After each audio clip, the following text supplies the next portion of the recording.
प्रभु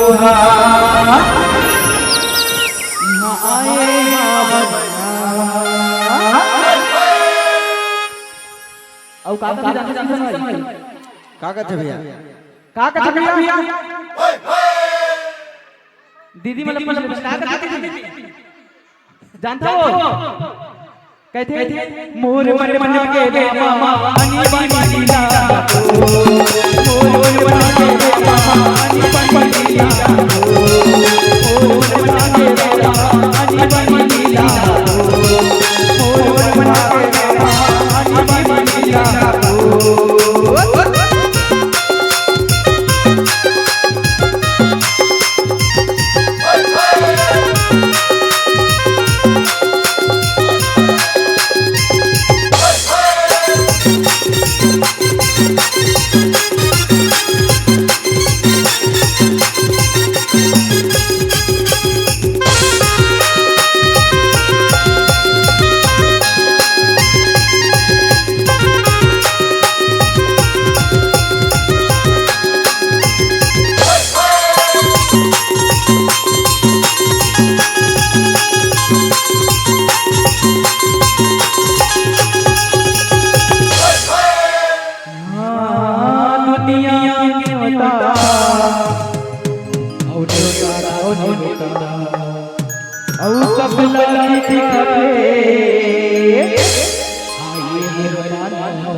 तोला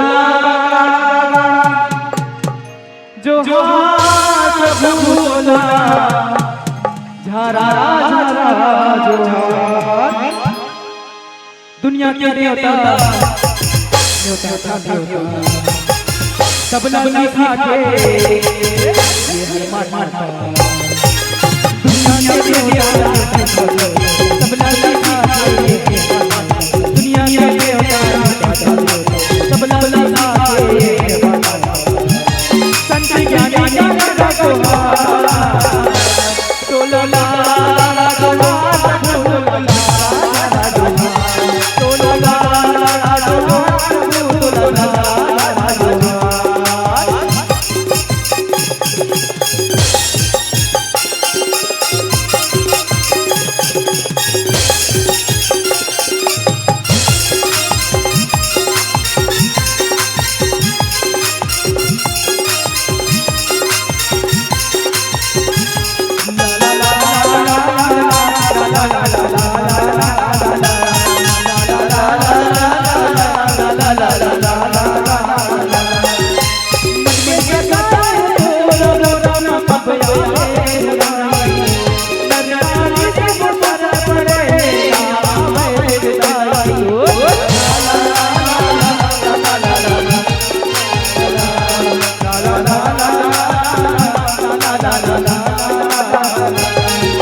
अभी चलने चलने और नहीं है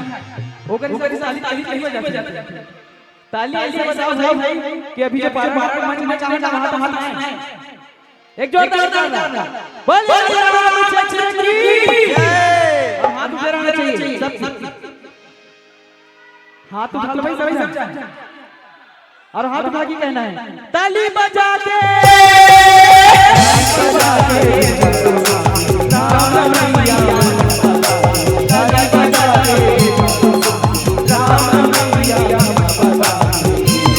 संतयानी गले का गोहा तोला अब एक बार नॉर्मल एक साल बाद बारी होती है ठीक है तो हाथ उठा के झूम लेना तो लगा जो हाथ भूल लगा तो लगा